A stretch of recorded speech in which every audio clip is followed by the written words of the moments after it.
I first came to Prague and to the Czech Republic, well, no, to Czechoslovakia as it was, in 1975, all by myself, just with a backpack, and my family had come from here in the 19th century, and I wanted to see where my people had come from. And I fell in love with Prague. I ended up coming back again in 77 and 78. I had a sense of how this was a very dark time after the Prague Spring had been put down in 1968, but I don't think I really had a deeply historic sense of it. I just knew that I was in a very dark place, I would say, and that I was the only American around. So I wrote a book about it, which was published in 1981, my first memoir, A Romantic Education, and that ended up, for me, thinking it would be the end of my coming here, because it's really hard in those days to travel to Czechoslovakia.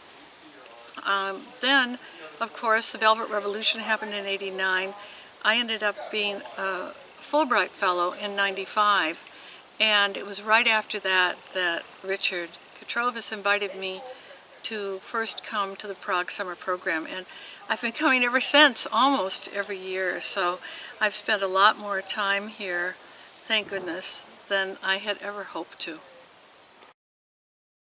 I think the thing that I love about the program, and I hope I'm part of, is it's not like going to school. It's like being a real writer. You spend time talking about your work with people who are doing the same thing and people who care about your work and who struggle as writers, as I do, coming to, to completion on a project.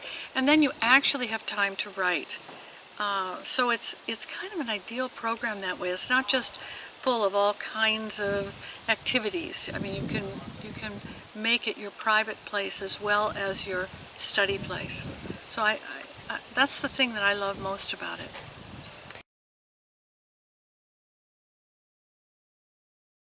Now it's become much more writerly. It's much more inviting for people who want to come and work closely with a small group of other writers and very attentive writing faculty, and then have time to write in this place that has fostered so much creative work. So I think it's kind of ideal. I mean, I don't know what else to say except that every year I can't help coming back, and I find that it's helpful to me as a writer as well as as a teacher.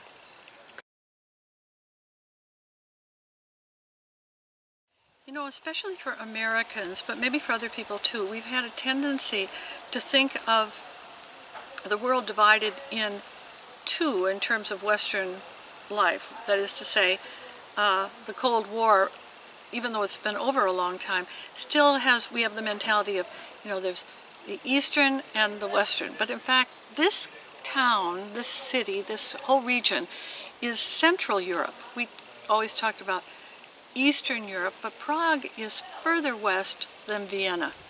And that means that when you come here, you're connecting those two parts of Europe that seem to be cut in half.